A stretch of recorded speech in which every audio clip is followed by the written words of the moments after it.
Anat Saragusti, who is the director of B'Tselem USA, representing B'Tselem.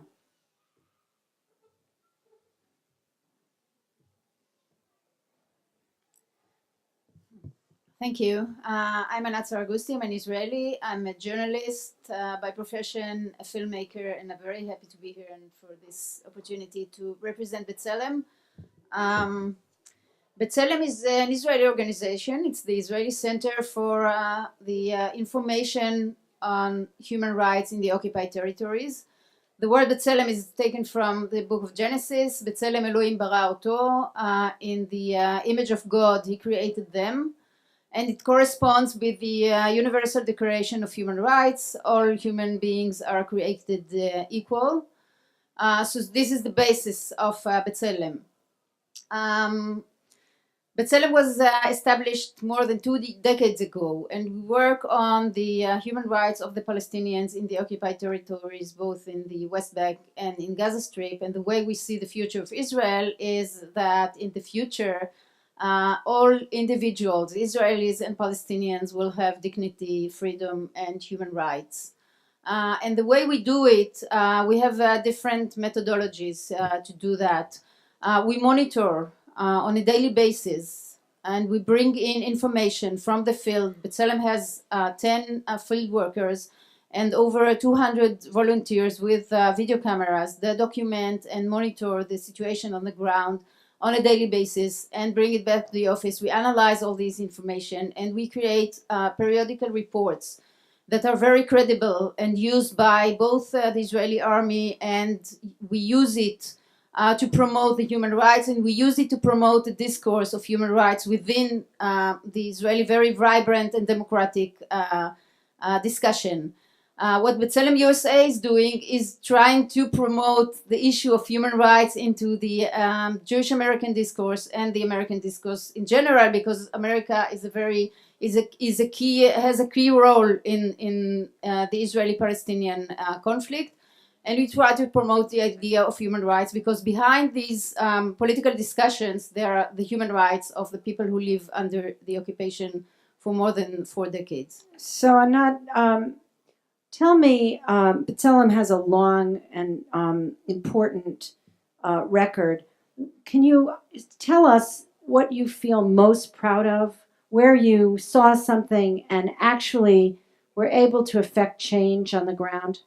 Okay, we have this video project where we distribute little video cameras to volunteers in the occupied territories. As I told you, we have more than 200 volunteers who have cameras.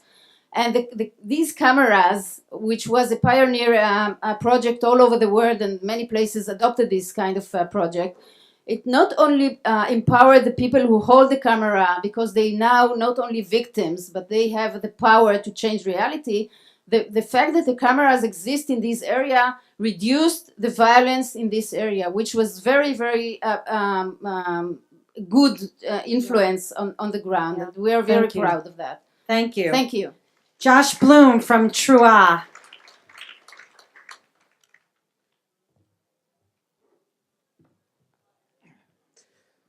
Thank you. I'm from Trua, the Rabbinic Call for Human Rights. We are an organization of 1,800 rabbis and cantors and thousands of lay supporters from the Jewish community in North America who work to support the human rights of all people. Our work is grounded in the universal principles of the Universal Declaration of Human Rights, and specifically Jewish values. We mobilize people on human rights issues in North America and in Israel. We also train rabbis and cantors who are in the field right now, and also the next generation of rabbinic leaders by training rabbinical and cantorial students both here in North America and while they're spending a year abroad of their studies in Israel. We promote rabbis and cantors as a moral voice of leadership on human rights issues. And we do this, our vision of Israel is very much based on what we heard earlier from NIF, the vision of the founding of the State of Israel, the Declaration of Independence, which says that it's based on liberty, justice, and peace as taught by the Hebrew prophets.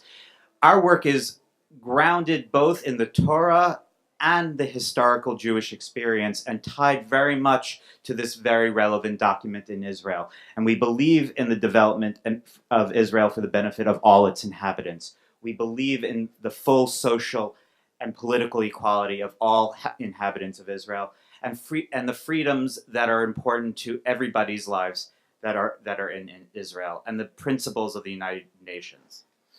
So, Oh, and thank you. And we do how we do this is we work to stop settlement expansion and work to end the occupation for the benefits of Israelis and Palestinians alike. We work to transform the earthly Jerusalem, the terrestrial, everyday, modern Jerusalem, into Yerushalayim Shalmala, this notion of the ethereal, the heavenly Jerusalem, the ideal city. And we advocate for the rights of all people in Israel, including Palestinians, including Bedouin, including African asylum seekers, both in Israel and in the occupied territories. So, Josh, you're a rabbinic organization. I'm actually a member of Shua, and I think you know that increasingly rabbis are either reluctant or unable to talk about Israel broadly or even specifically in their congregations because it has become such a divisive issue. I'm just curious to what extent Shua sees its work as helping rabbis to be courageous on these issues. I think we are really helping rabbis do that important work. This December and every December we have a human rights Shabbat where this year we will have 150 congregations across North America that will be participating. We provide rabbis and community leaders with resources to be able to speak about human rights issues from the Jewish, with a Jewish voice, with an authentic rabbinic voice, and they're able to do that through text studies and Divrei Torahs and through other curriculums. Thank you. Thank you. And last, but certainly not least, Peter Frey, who is the chair of J Street, New York City, to talk about J Street.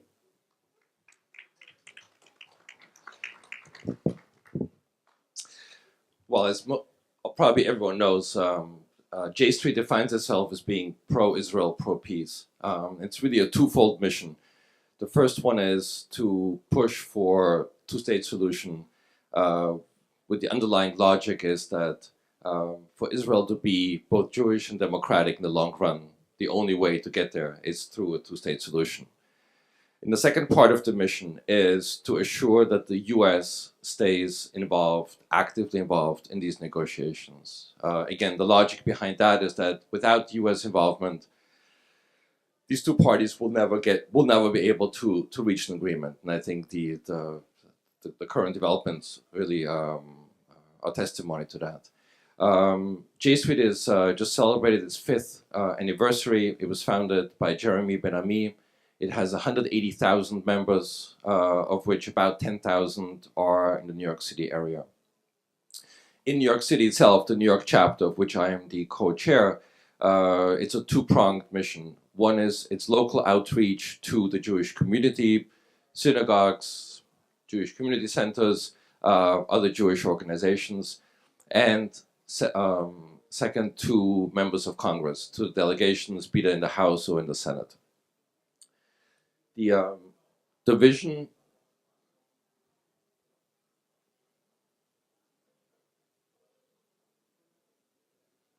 There we go. J Street's vision is both straightforward and very ambitious. It is to create a secure Jewish and democratic Israel, and that's a goal well worth fighting for. Happen with the mic? Yep. The negotiations that are going on right now under the leadership of John Kerry are a historic opportunity, and are certainly J Street is pushing very hard for those negotiations to get all the support they need. John Kerry gave a speech in June at the AJC where he literally pleaded for the American Jewish community to step up their support vocally, explicitly. And J Street, in that vein, just recently launched two campaign with the explicit goal of the two-state solution receiving the support it needs. It's a campaign that's going to go on certainly to the middle of next year, and it's something that is extremely important, I think, to all of us. How you can all get involved: sign up, become jstreet.org, become a member, sign the petition for the two campaign, sign up for the local chapter. We definitely need. There's power in numbers, and call your members of Congress. So my final question to you, Peter, is that in its infancy, in its early years, J Street was absolutely seen as the alternative to AIPAC. How has that changed as you've matured as an organization, and to what extent does that matter? Well, I don't think it really matters. I think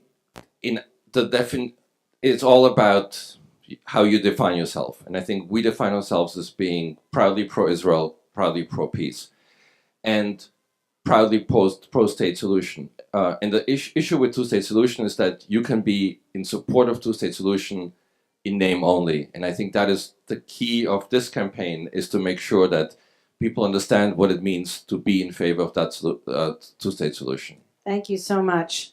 So now what we're going to do is ask our partners to go to the tables on either side of the room and invite you to ask them questions. But please join me in applauding all of their work. I hope you feel as challenged and optimistic as I do. Remember that all of these organizations are grassroots. They're operating on shoestrings and really doing amazing work. Thank you very much for coming.